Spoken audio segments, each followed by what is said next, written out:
I'm Elizabeth Day from New Day Sensory Shop, and I make crochet sensory plushies. When I first started my company 3 years ago, it was one of the darkest times of my life. My daughter and I had emigrated from America to finally be with my husband, and we did that at the height of COVID. COVID gave me and my mental health an excuse to hide in my house. It was something that made my mental health worse, to the point where when I did actually make my company, I wasn't leaving the house. I wasn't doing anything that I really needed to be doing. But then I got in touch with the NHS. I got some help. They connected me to Friends in Need, who then connected me to one of the coolest places I've ever been around, which was the Craft Coop.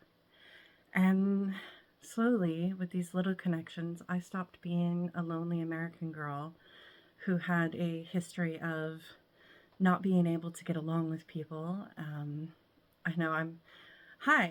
antisocial. Help me.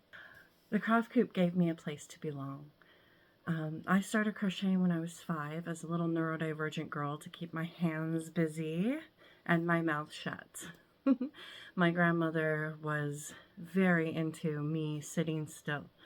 So I learned early on how to make blankets and all kinds of different fun things. And then when I got older and I had 3 autistic children of my own, I realized that I'd really like to find something that will help them. I started making sensory toys. And when I started making sensory toys and I'd started being around Friends in Need, and people had been like, these are really good, because I kept giving them away. They're like, you should sell them.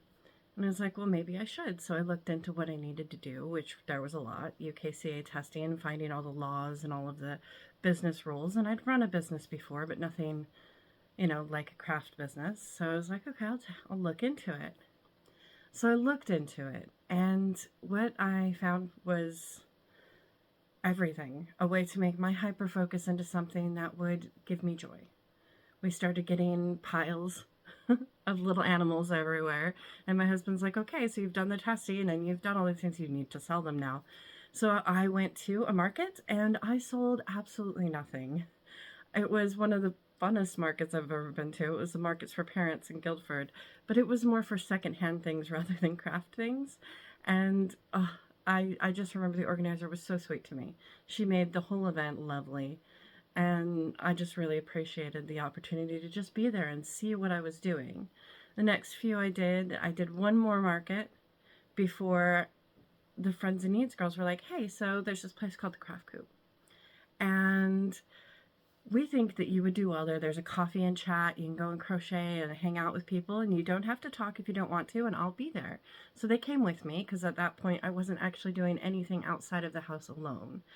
They came with me and they got me interested in the Craft Coop, and I was like, I've thought about selling these. I've got them all tested. And like, you're tested? I said, yes, I am. And so after showing them some evidence, then I got to sell in the Craft Coop, which kickstarted everything for me. And we've been growing exponentially since then. This year, we were really excited to kick off our new printing side of the business, to add my daughter Charlene's art to it. And yet, when we started our immigration so long ago, it's been 5 years now since we started immigration, so the fees keep going up. We didn't expect them to double twice. We didn't expect that now, if we had tried on my husband's salary working as a support worker for a local foster agency, we didn't know that that wouldn't actually qualify us anymore. Luckily, we are still a part of our original journey.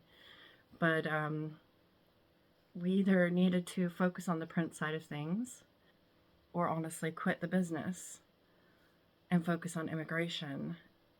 And we didn't really want to do either of those, because the business has grown. And it has become the way that I leave the house, and I am a part of British society. It's made all of my friends, all of the special people in my life I have because of this business. And it's given my daughter an outlet and a way to learn creatively while she goes to the university for business management and marketing, which she's a little bit better at than me. Not gonna lie. But it gives her a platform to practice on and a platform to express herself as well with her art.